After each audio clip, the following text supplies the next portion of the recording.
Welcome students to physics tonic. मैं Amit sir, कैसे हैं आप? आज हम क्लास 12 के नेक्स्ट टॉपिक के बारे में बात करेंगे, जो है Coulomb's law in vector form. Last class में हमने कूलम्ब्स लॉ डील कर लिया था, जो दो चार्जेस के प्रोडक्ट के डायरेक्टली प्रोपोर्शनल फोर्स के बारे में बात करता है और inversely proportional to the square of distance between the charges के बारे में बात करता है। Your next topic is Coulomb's law in vector form.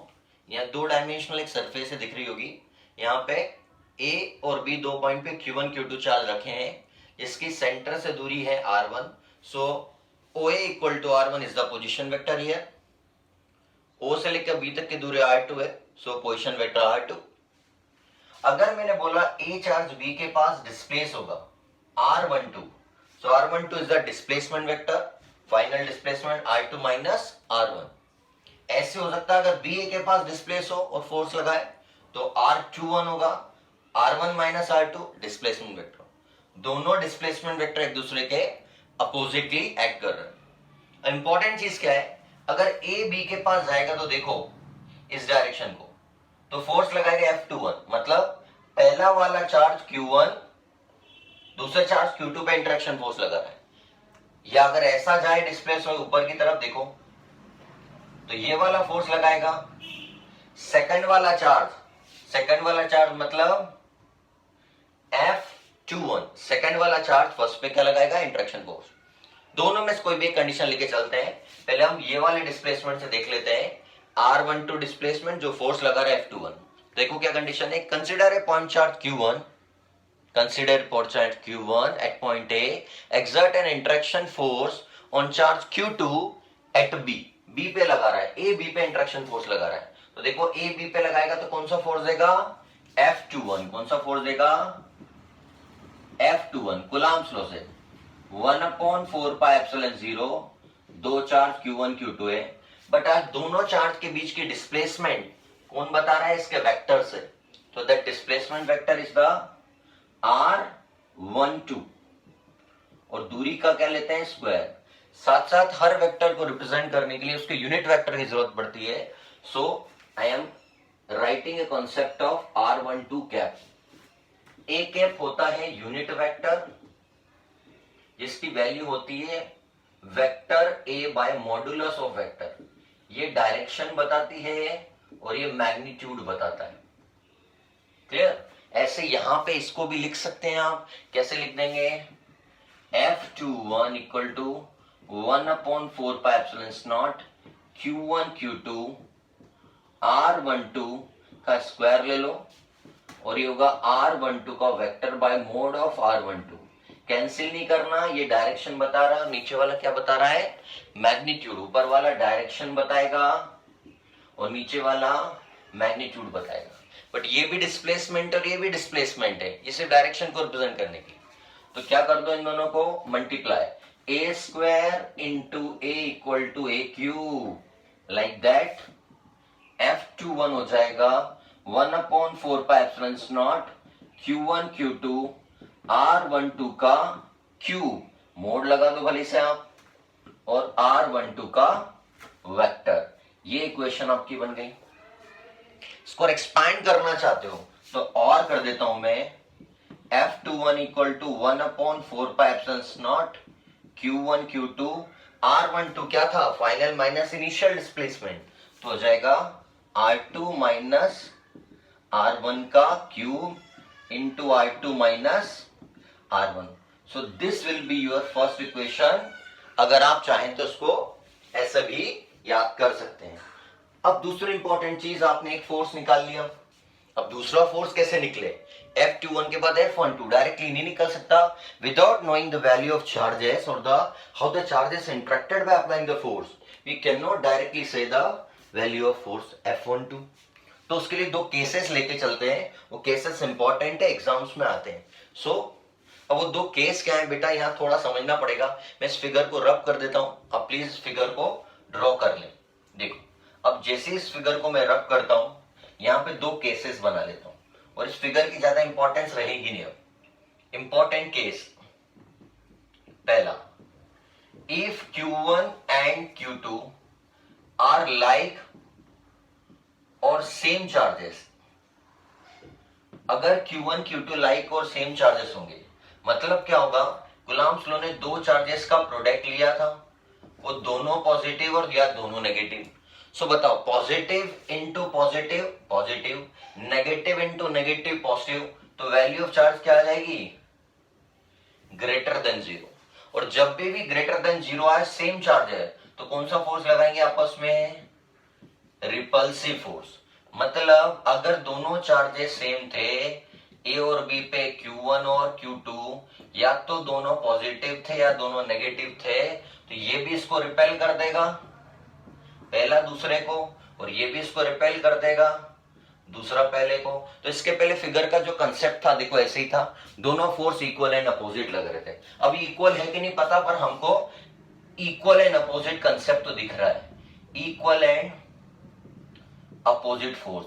क्यों, क्योंकि चार्ज सेम है, कोई की वैल्यू तो पता नहीं है, दूरी भी दोनों की फिक्स है, तो इक्वल एंड अपोजिट फोर्स दिख रहा है।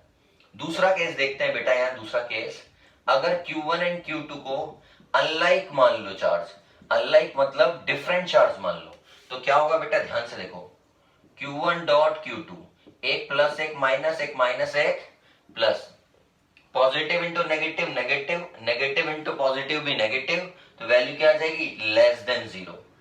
और लेस देन जीरो आए तो क्या होगा, अपोजिट चार्ज में अट्रैक्शन फोर्स लग जाएगा, अट्रैक्शन फोर्स लग जाएगा।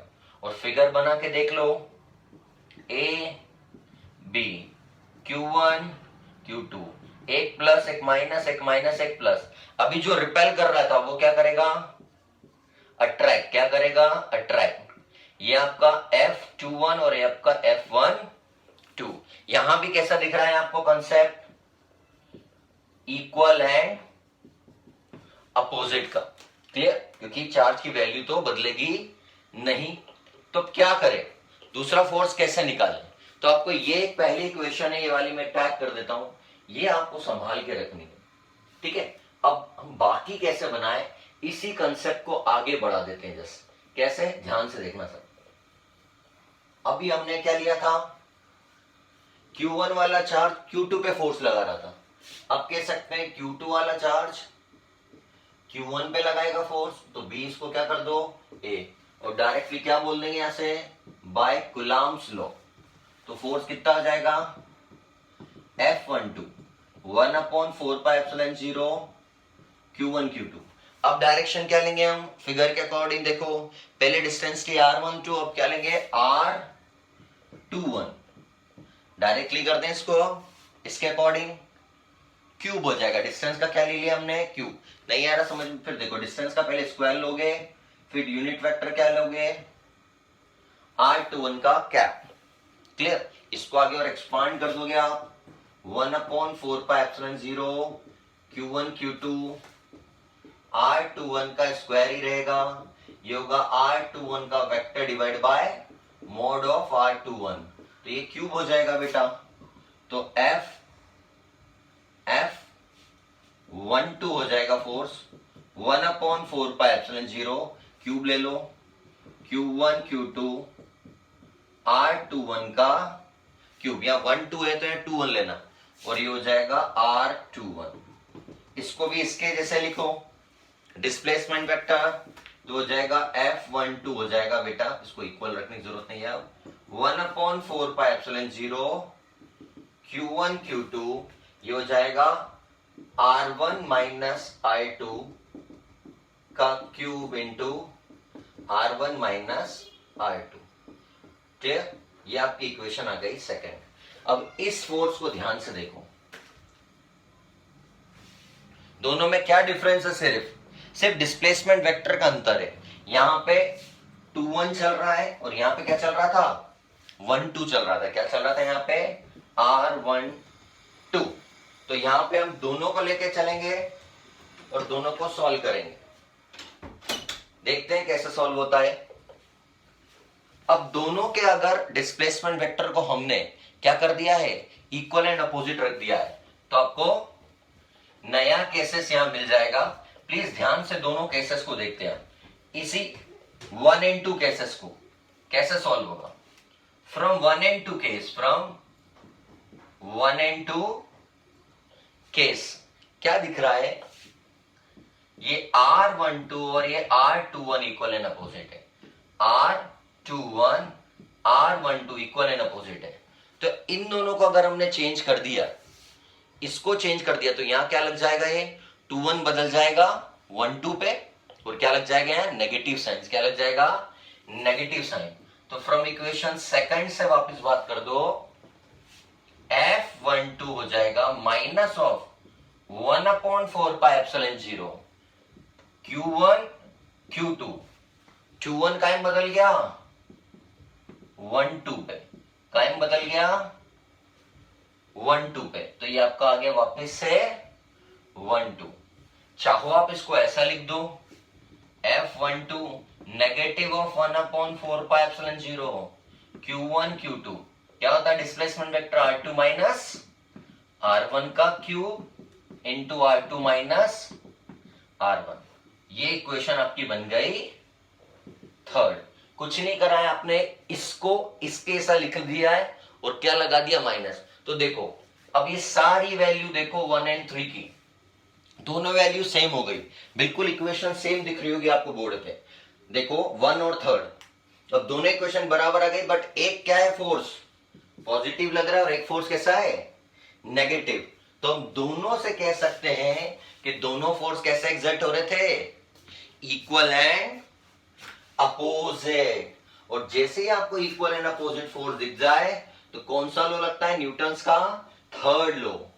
क्लियर, तो Newton's third law from equation 1 और 3, इस पहली और थर्ड इक्वेशन देखो, एक पॉजिटिव फोर्स है दूसरा नेगेटिव, सो F21 पॉजिटिव है, अपोजिट में हो जाएगा F12। दोनों की वैल्यू सेम है, बट एक पॉजिटिवली एक्ट कर रहा है एक नेगेटिव, एक्शन रिएक्शन। इसको इधर ले आओ, F21 प्लस F12 कितना हो जाएगा, equal to 0। So by the Newton's third law, Newton के थर्ड लॉ से क्या हो जाएगा, net force of system is equal to, किसके इक्वल टू हो जाएगा, इक्वल टू 0। हमेशा याद रखना बेटा कि अगर इस टाइप कुछ कॉन्सेप्ट आए, दोनों force equal and opposite act हो, तो न्यूटन के थर्ड लॉ से नेट फोर्स 0 हो जाएगा। I hope you understand this, thank you.